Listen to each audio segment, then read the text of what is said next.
Boy, do we have a great show for you today. But first, I know you guys are liking the giveaways, and this time it's going to be the best one yet. Are you ready for this giveaway? I want to invite you to join me for dinner at one of my favorite restaurants. That's right, you heard me right. Dinner with the great Eldersky. Fine dining with yours truly. We can talk about anything you want, and I'll answer all your questions. Well, mostly all your questions. It'll be a great time for sure. So hurry up and go to winlarry.com to sign up. I'll be announcing the winner live on February 22nd, so make sure to stay tuned. And last but not least, a big thank you to everybody who joined the giveaway for the mug, this mug right here. And you better use it every time you watch my show. Now for today's episode. More than 5 million illegal immigrants are in the country via our southern border since the beginning of the Biden administration, with 250,000 encounters last month alone at the southern border, an all-time monthly high. During the 2020 debates, Joe Biden promised, I would say encouraged, a surge to the border. I would, in fact, make sure that we immediately surge to the border. All those people are seeking asylum. They deserve to be heard. That's who we are. We're a nation that says if you want to flee and you're fleeing oppression, you should come. And man, there has been a surge. This migrant literally told ABC's Martha Raddatz that he would not have attempted to cross the border had Trump been reelected. You have tried to do this when Donald Trump was president? Definitely not. Definitely. We had the chance, the same violence that is going on today was there last year. We used to watch the news, and I definitely won't do this. So did you come here because Joe Biden was elected president? Basically. Duh. But have no fear. According to DHS Secretary Mayorkas, the border is secure. The message is quite clear. Do not come. The border is closed. The border is secure. Joining me to discuss this is a retired ICE HSI special agent who's also with the America Project. Please welcome Victor Avila. Victor, thank you very much for coming back. I appreciate it. Thank you for having me back, Larry. Victor, let's respond first to Mr. Mayorkas saying the border is secure. This man is just out of control with his lies. And he keeps on saying it, by the way. It's not just one time that he says it. He keeps on saying it on a regular basis, contrary to what I personally see at the border, along with the border agents, is the surge that you mentioned of millions of illegal aliens coming to our border in between the ports of entry. And guess what? You're going to see a big change coming this month into next month, because not only are they going to now allow them to come in between the ports of entry, but they're going to start processing them through the legal port of entry, Larry. And you're going to see the Biden administration take this victory lap, because guess what? They're not going to count them as illegal. They're not going to count them as illegal encounters anymore. And those numbers are going to drop in January. And they're going to take this victory lap and they're going to say, look, it's working. We're keeping the Haitians, the Venezuelans, the Nicaraguans out.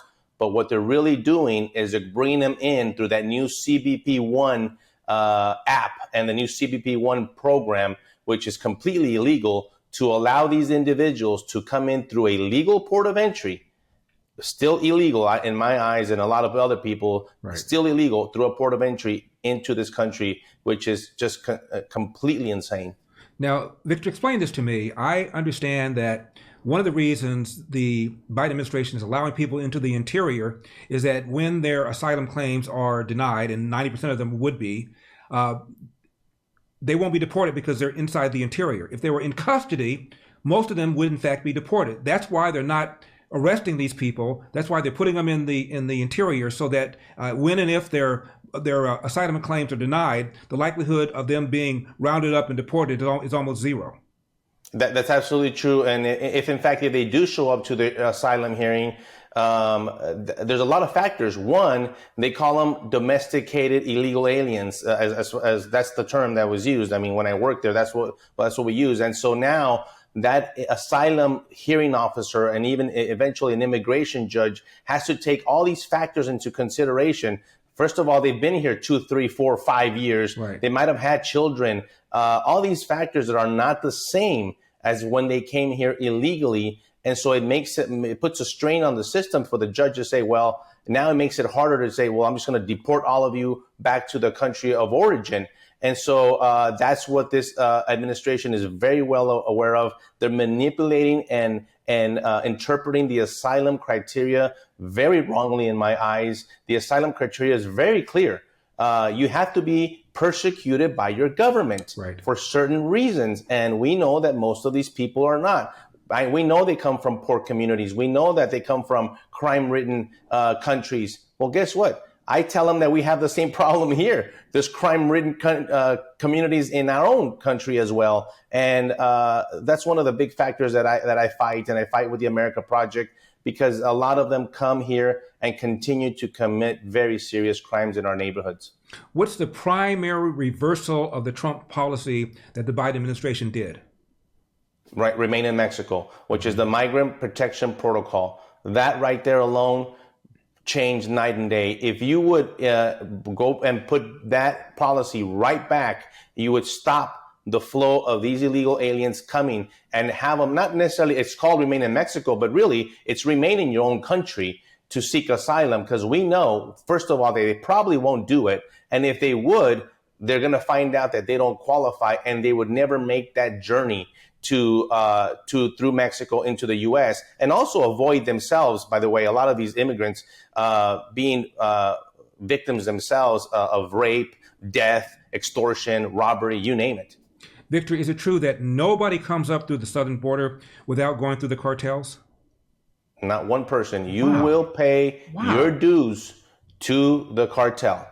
You will pay to the Sinaloa cartel. You will pay to the Gulf cartel. Guess what? You will pay your dues to the corrupt government officials in Mexico, the state police, the local municipal police that are controlled by the cartels. They just happen to wear a police uniform, but there's no difference. And so you will be extorted. You will pay, and it's thousands of dollars. I've talked to them, and that video that you showed, they have told me the reason they're coming here is because Biden put out the invitation. They are here and want to, by the way, want to come into the United States, don't know what they're going to do, not sure if they're going to work, not sure how they're going to contribute to our society. All they know is that the United States is going to take care of them.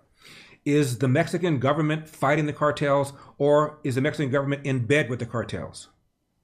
The Mexican government is owned by the cartels. And, you know, I wish we had the leadership in our country, in the United States of America, to go visit Mexico, not like the one that Biden did last week, but really go there and hold Mexico accountable for their responsibility that they own because of the people coming through their sovereign country. We must hold Mexico accountable, not just because they're ignoring their enforcement of their laws, but because of the cartels. You know, the fentanyl problem in this country is out of control. China is embedded with the cartels. China is coming in through our southern border through the cartels, killing our people with the fentanyl, the methamphetamine, and other drugs that continue to come into this country. And it's just astonishing to me how our elected officials are not putting Mexico and putting them in a place where they must act. And I'm talking about tariffs. Right. I'm talking about other sanctions on Mexico so they can do their part. We need them to do their part. And sometimes we might have to force them to do that. But I don't see the United States on either side of the aisle, unfortunately, moving towards that direction. Victor, how many of these illegal aliens are on our terror watch list? Oh, my God. A lot of them. By the way, we've already encountered over 150 of them, Larry. Over 150 of them. That's that we know of. How many of those have already come in? And it's a national security and public safety issue because of the gang members. There's an MS-13 gang member in Maryland that was just arrested for the murder of a 20-year-old autistic girl. And that's what these guys do. In Miami-Dade, Florida, there's an alert right now as you and I speak, as MS-13 gang members are tricking young girls through the help of another female MS-13 gang member to lure them to their homes by finding them on the side of the road crying. I mean, these guys are here illegally. They're committing crimes, serious crimes, a lot of them. Aside from the terror possibilities and cells that they might already have been established in our country. It's a serious issue, and I don't know why the alerts hasn't been there in the people, and especially our lawmakers and others surrounding our border, and saying this is something that needs primary attention and to secure our border. Victor, why didn't the cartels pull this when Trump was in office? Well, you know, that's an easy answer. They know that when there's going to be a fight, they choose not to do that. And even though they existed, the cartels existed, that's the truth, but they have never been this emboldened. I mean, the president of Mexico, López Obrador, has given them carte blanche in their country. They own that country. They own every aspect, the political, the police world. By the way, Mexico is the country where the most journalists have been killed in the world. They've killed 19, I believe 19 official is the number last year, but the unofficial is close to 30. Think about that. We're not talking about war zones here. We're talking about the other war zone in Mexico, which is attached right next to us, and all these other issues. But the cartels is something that has to be, they're an imminent threat, and a direct imminent threat to our country with the drugs, the human trafficking, the human smuggling, by the way, they continue to bring these undetected people, that you add these numbers of how many people we've had illegally in this country. We're close to 7-8 million in the last 2 years. Hit that like button and be sure to subscribe to our show. And scroll down. You'll see the little area where you can get on our mailing list. Do that. Why? Because every now and then, believe it or not, YouTube apparently has some issues with our videos. To make sure you don't miss any, make sure you're on our mailing list. You see that big round donate button? Hit that. Throw a little something in the tip jar. Remember, LarryWithEpoch.com, EPOCH, LarryWithEpoch.com. Last question. Victor Avila is in charge. What do you do? Well, the first thing I do, I team up with Tom Homan and we get this baby secure. One is policy. Second is give the authority back to our border agents. They have been stripped of the scope of their duties. We need to allow them to go back and do enforcement, border security, border patrol in their name. It's actually patrol the border. That's something that they're not doing. Second, we need to hold our Department of Justice accountable. They are not prosecuting those cases. Even if a border agent would arrest a human smuggler, most of the times that assistant U.S. attorney is declining that prosecution. And so we cannot have that. We have this problem in the state cases and federal courts all over the country where we're not prosecuting and holding people accountable for breaking our laws. We need to go back to law and order. And that's all. It's very simple. We go back, we follow the law, and we prosecute people for coming into this country illegally, and we send a message to the rest of the world. Can you get out the 7 to 8 million people who are here illegally since the Biden administration? I'm really realistic about that. It's difficult to get them out. First, definitely have to go and round up all these criminals. That's for sure. And it's a very, very cumbersome task.